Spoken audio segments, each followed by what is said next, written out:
Zalenna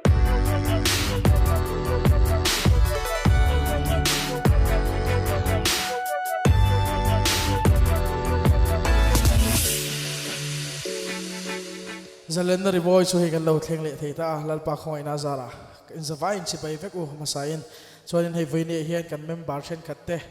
anon tel thei don lova min sia thiamna pawh kan lo ti la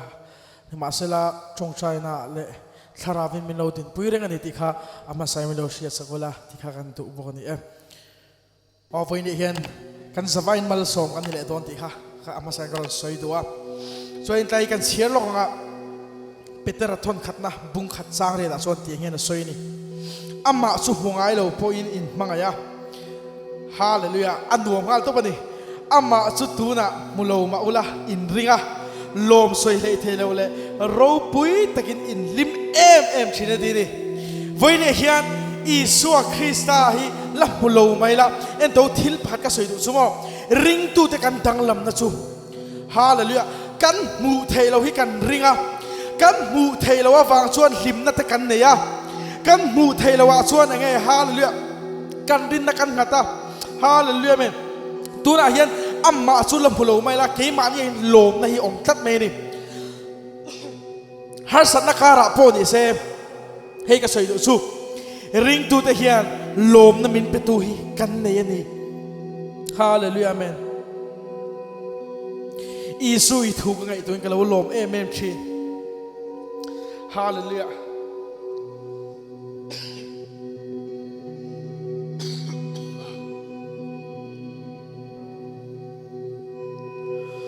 Hallelujah. Kan zafain helai lalpa'n ne na kan lo sa doni kan pulamitan ni lo khan lalpa'n ne na sia tong trai na kan mang doni voi ni hian lali so Kristai kan lom na ber lo ni thar le ro se kan him na ber lo ni thar le ro se khovela ka mu cha ber lo ni thar le ro se hallelujah amen Isua ton shia na in le thele turin he la hi lo mang doni hallelujah amen kan zavai na thei chok lo mi ching don ya Isu I thu kang ai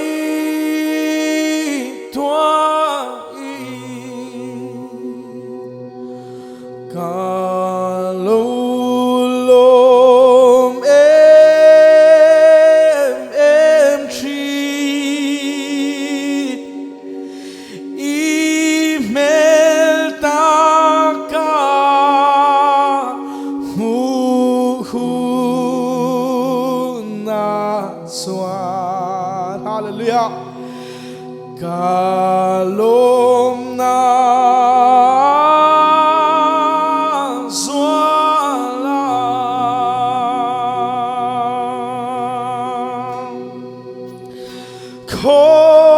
kovelo mo zong zong ngahya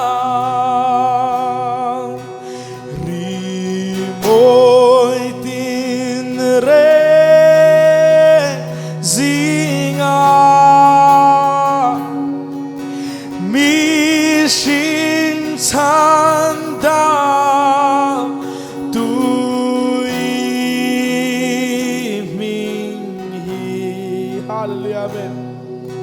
Thomoi ben ani fo. Hallelujah, amen. In sir te bei sei chan ini re thei te long na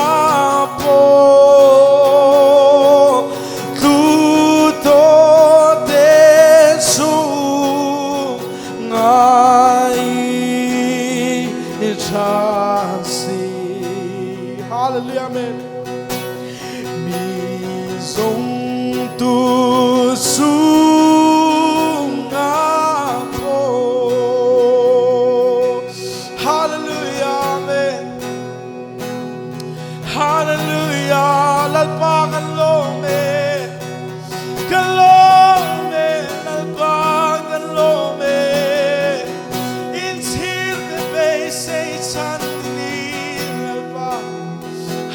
Hallelujah men voi ni hian Isua Krista in thir kan omani chuan Hallelujah men Isua ne na local le ro Isua ne na ron pan le ro ani chuan ang aidam du se apom du se ni Hallelujah amen Hallelujah amen Hallelujah amen nang tute an long zia hi tuinan soi thế lo iswa mangai nasa zia hi Hallelujah tuten an shefu Hallelujah Sam som thum pali na chon tira soi ni Hallelujah men all Lalpa'n chat sia dem chin ve te reng u ti ni voi ni hian Isua Krista hi mo ton siat na tharawa ila nei lo ni chuan ril ro siat na ringot i nei ni chuan Hallelujah voi ni hian tharawa ton siat na lo nei turin voi ni hian ka som tu se ni Hallelujah amen Isua Hallelujah amma tong tu ne chuan Hallelujah anin sir ngai lo fa an zong chang zok china ni Hallelujah Isua so hi lom nan mang china voi ni hian chu Isua chu lom da ni mang ve du chuan Hallelujah amma ton sia na lo lu dang se eng tin nge chu ton sia na chong ka lu thei ni chuan amma lo piala Hallelujah amen fian riala amma lo pe chin ro fian rial hun lo mang puila amma su lo le tun puila Hallelujah amen voi ni ka som thang che ni Hallelujah amen voi khat nang mutu ten kan lom se kan te don ni o Hallelujah amen nang mutu ten kan lom sia i Hallelujah tuinan soi thei lo Isua mangai nasa zia hi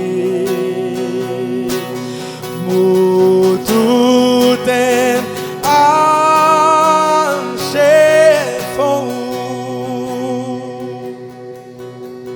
Hallelujah amen a thei chung lam lo ba pharang o voi ni hian lalpa hi kan lo na perlo ni thar le ros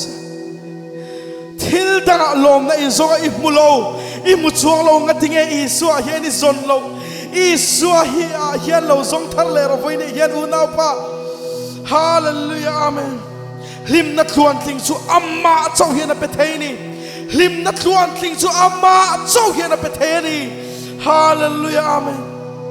chong chai nan he la chui kan mang don ni o Isu kalom na pernila leya le vana po he leya po Isu kalom na perniang se vana po kalom na perniang se kan ti don ni o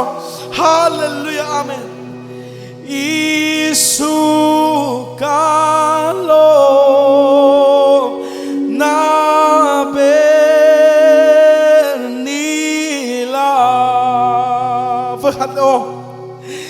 Isu kalom na pernila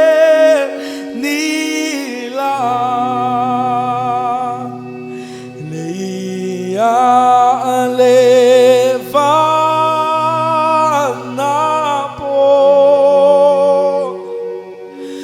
ka chuan berchu lo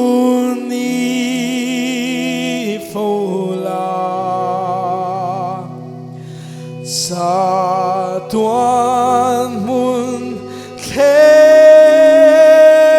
po I Hallelujah amen Lalpa'n lom thuan shin se Isu foi na en tu zong zong thei mo hallelujah kalau del saksu isu nang ma hi anlo na berlo ni tharro se với ni hian thin lung tin lalpa nang chu hun lo kian sela hallelujah amen lalpa anlom na ber anlim na ber chu lalpa nang ma lo ni thar le ang se với ni tharau thilim mi zong zong lalpa hallelujah lo khoi thar le ang se hallelujah amen Isu Krista mingin inera lom thu karon se amen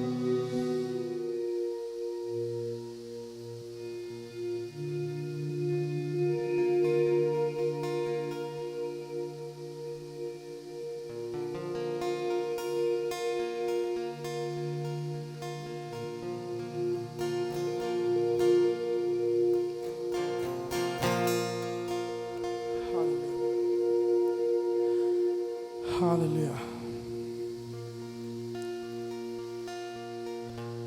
Siam tu ropui kani kathin lung siam tu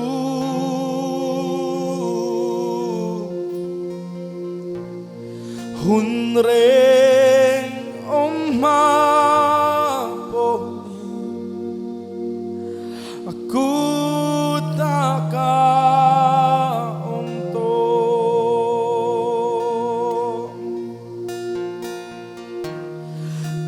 Kaming asyai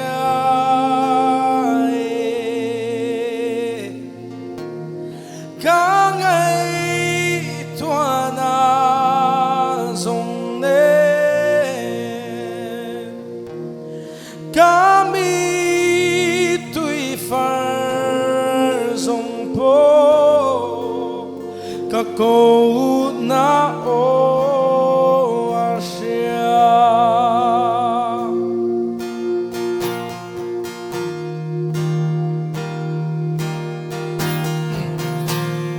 Padu takane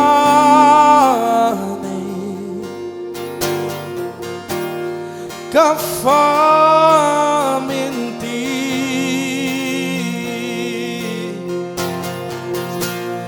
min kalsangai loka koya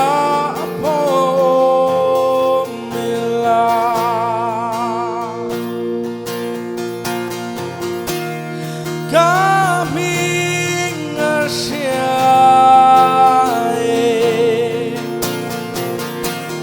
Kangay tuana zongne Kami tui far zongpo Kakou na o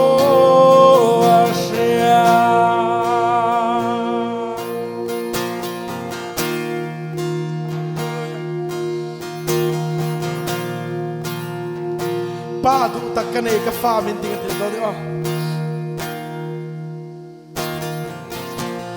Padu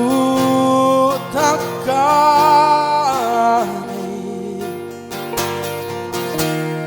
ka famin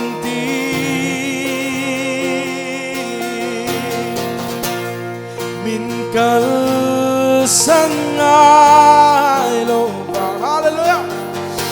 Koya po nila kan sabay na thầy theo Kaming asyai Kangay tuana zongne Kami tui far zongpo Kakou na o asya Kaming asya ni mo hallelujah Kaming asya Kangay tuana zongne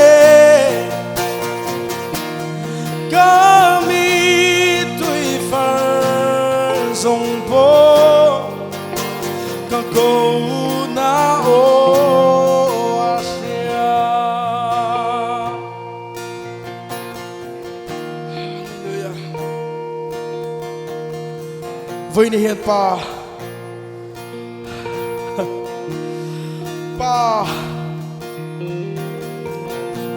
si bay kan buk se đi min sẽ chiang em tu pa kan nei se min sẽ chiang em mà min chui chuak với cả suy đi chung xuân lalpa cà phê min ti thua với đi mang ngày này avan mặc tắc em lalpa mang ngày này lalpa avan thuk tắc em hallelujah lalpa ichunga hian kan lom em ani với đi hian kan lom ti lo chu lalpa soi tur tang eng ma kan nei lo lalpa với đi hian hallelujah kan pa ni isak lova hallelujah men lom thu kan shin se ni hallelujah amen kami nga siya di ko hallelujah kami nga siya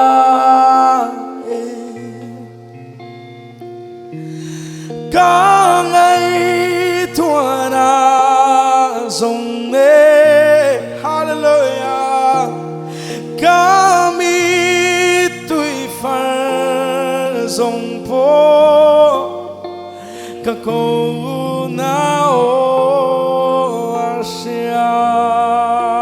thì rồi hình sang yo kami Asia hallelujah kami Asia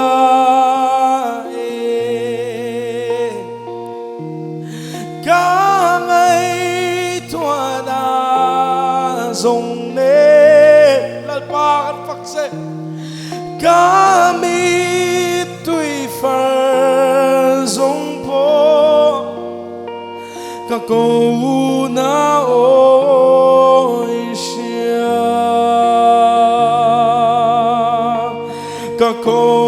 na o Asia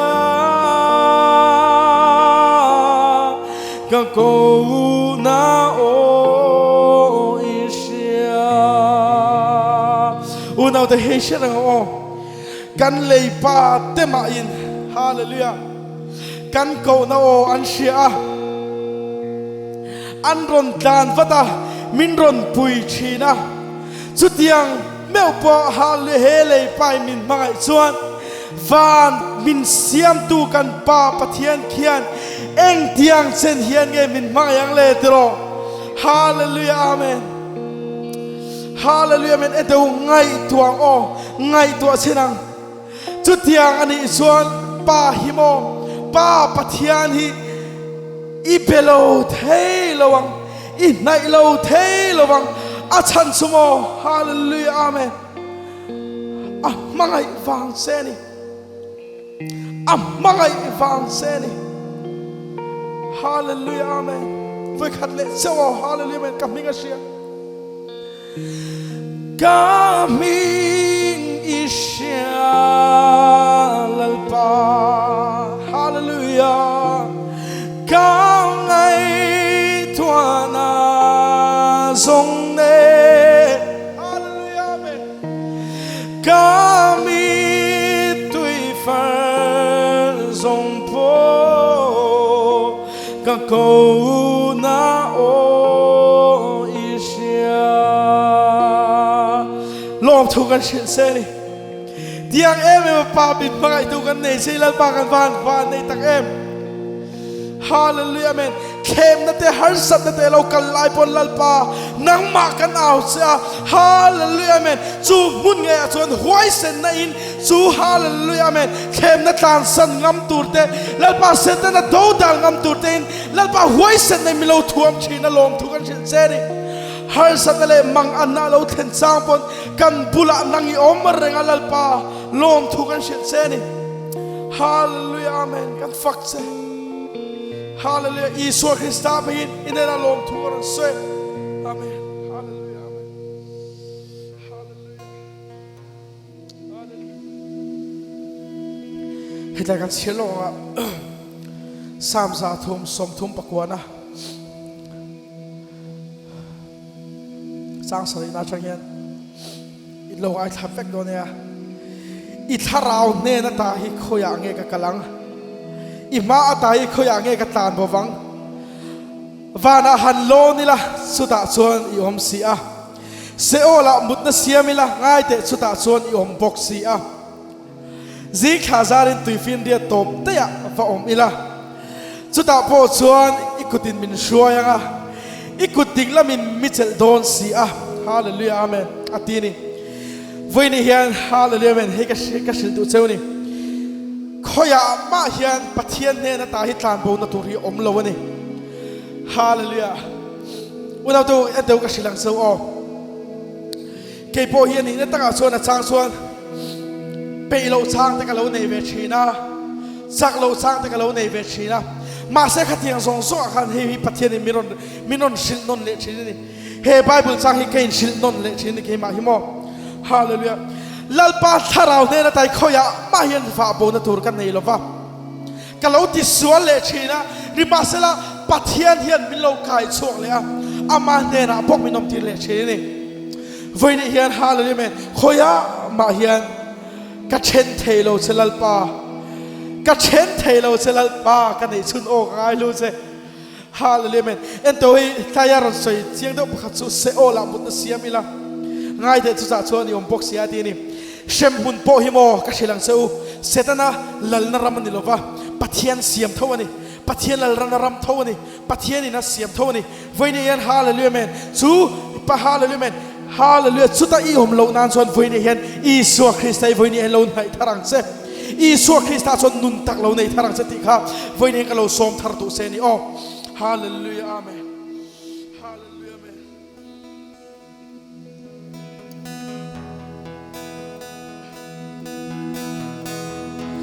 lalpa nang lo tunge kanei an le rit phur khen na kalom na le lim na tene kathin lung ril mo fa ve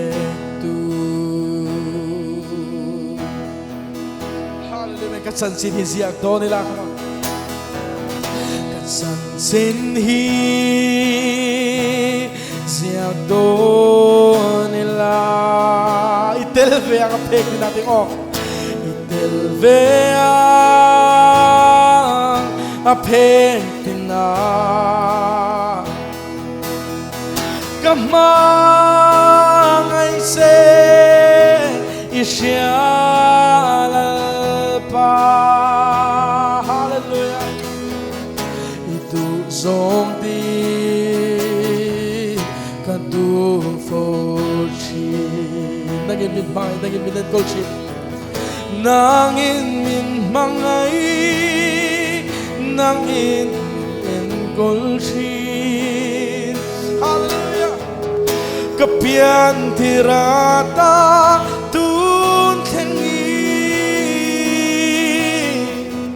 kanun narkai tu ini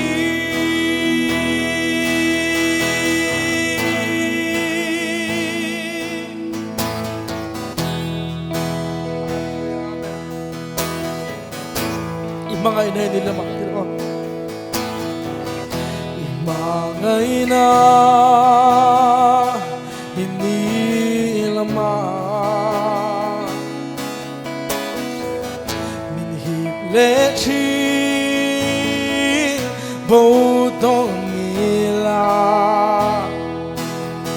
ni lệ pa in cô bằng lệ rùa lệ sung ni tha lệ si tang phu lệ lu lệ fa tang lệ lụy nu lệ pha em lệ rim ma in dòng nắng hiền cái trên thế lâu se o lalpa'n. Hallelujah. Kan may suno kang ay lutse. Nagibid mga nagibid ang kulti mo.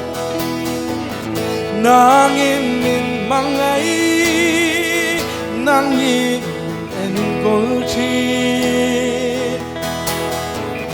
Kapian tirada tun tengin kanun narkai tuini.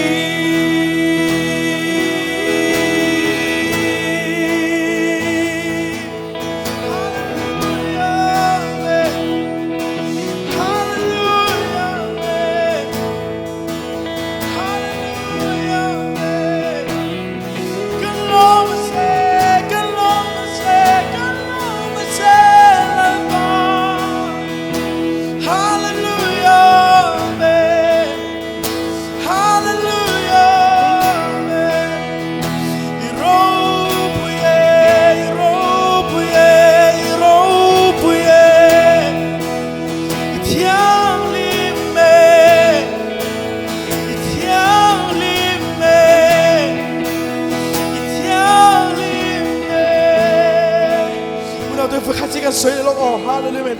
Itaraw na tayo kuya nge kakalang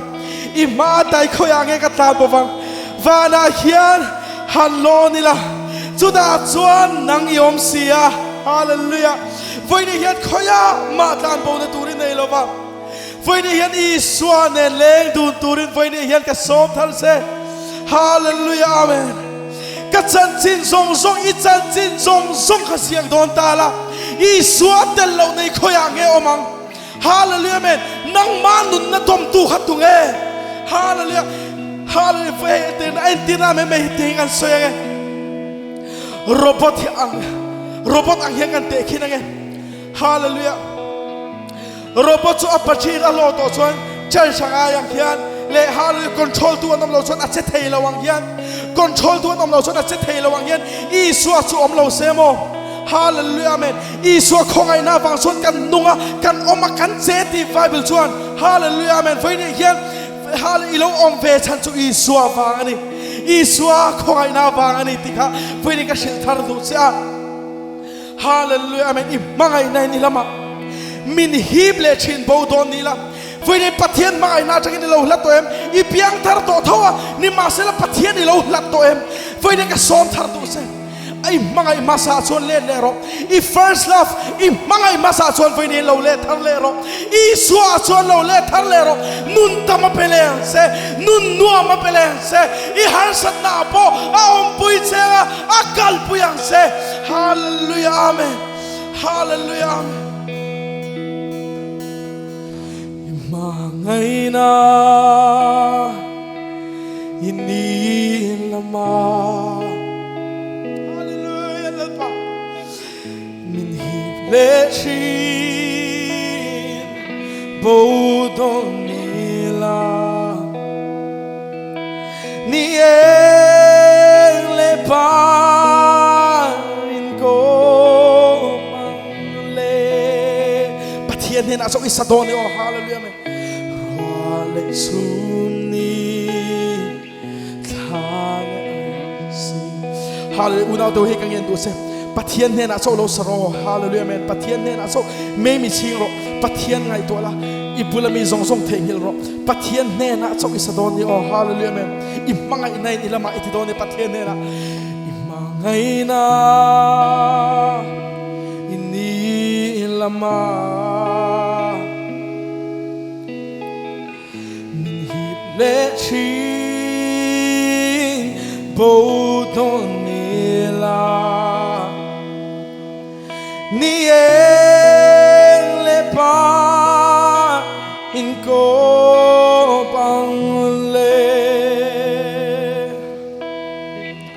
rua le sumni thale ersi kang pule lui nu le fa tu o kang pule lui nu le fa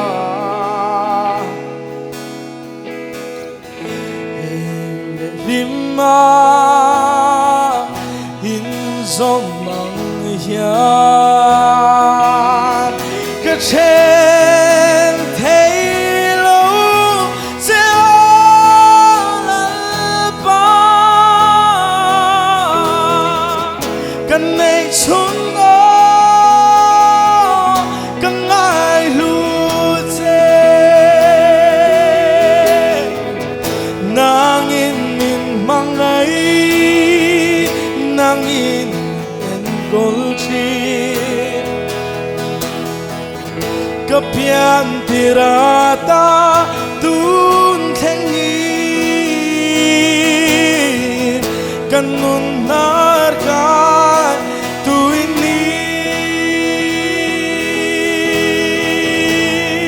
nangin min pakai dilo mo hallelujah amen nangin min mangai nangin min enkulchi kapian tirata tun thengi kanun narka tuini hallelujah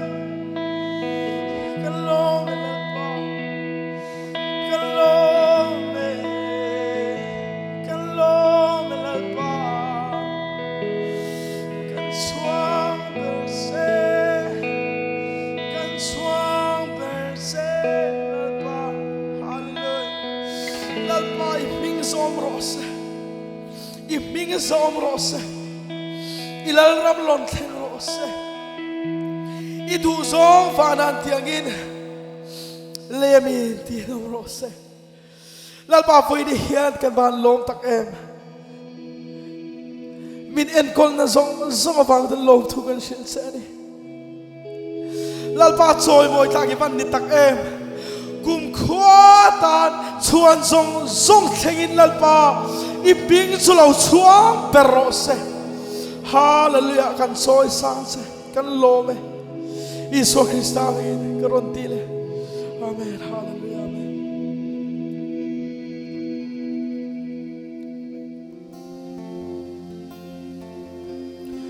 kan zin kong ko har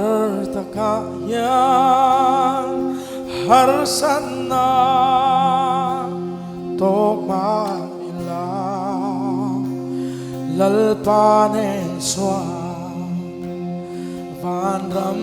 at sang chin amite min veng reng chi kan tho nim na kan zo uni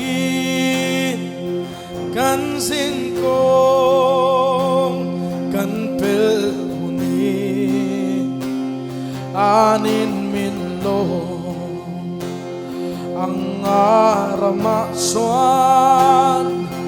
lo horo lo sol to la hallelujah amen lali swane eng kim maro pui lungai tui fon karapo lalu khum sukan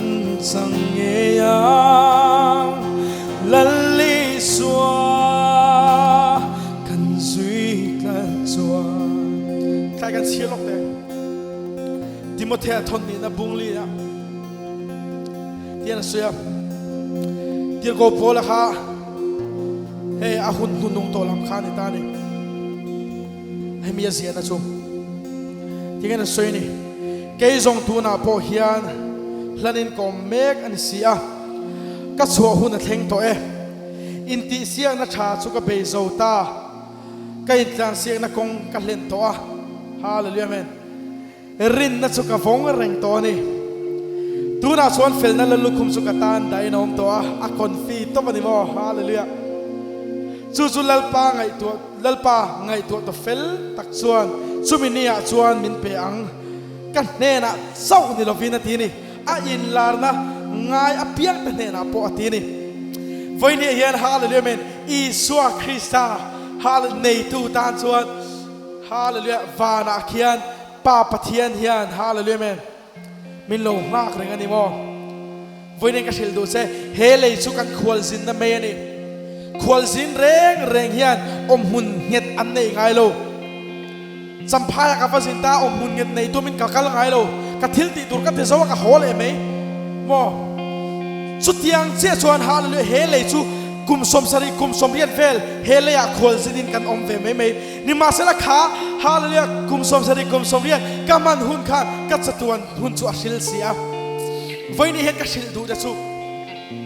hallelujah pa ne na il hodon ke po ka la hodon tu po pa ne na kan la ho vek don mo chu da chuan hallo horo ka fa pa ka fa nu iti cha e boy cha le rin om iti cha e ka ne na lo zol to ro ati uni ke chuan ka van ngak le to tak em unaw te nang ni ponin ngak le ka ring ani hallelujah pa han ko ngoi ngoi la iso krista han ko ngoi ngoi ka van chak to tak em ka mu thei bok si lo tu na ri chuan mo ma se ka mu hun la thleng do ni chumi a chuan hallelujah ka mangai thui ka hril tu ni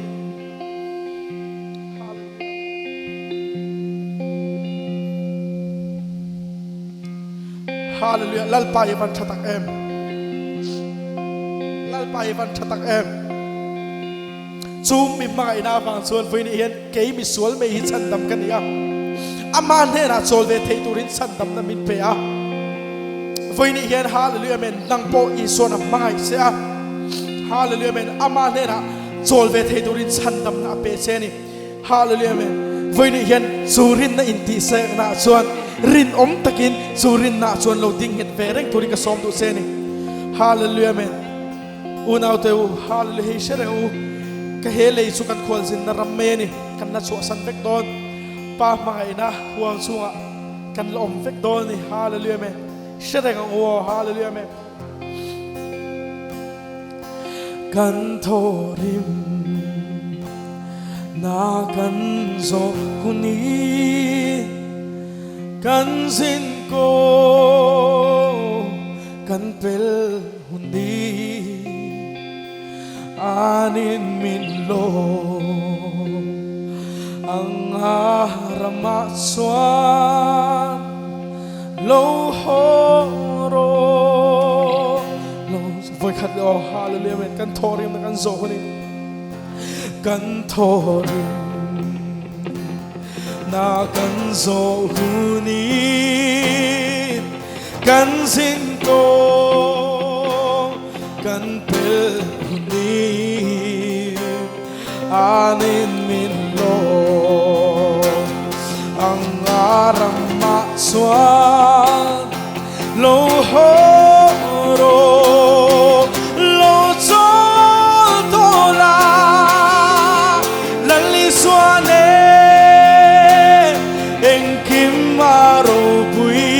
hallelujah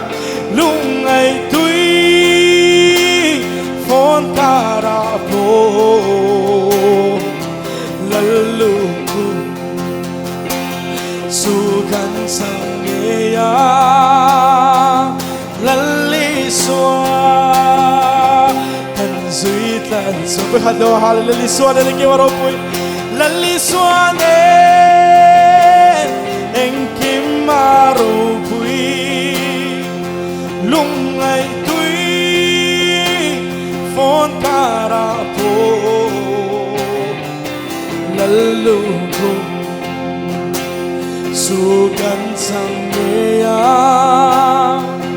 lali swa kan zui tan swa lalu kum su kan sang ya ko lalu ko su kan sang ya laliswa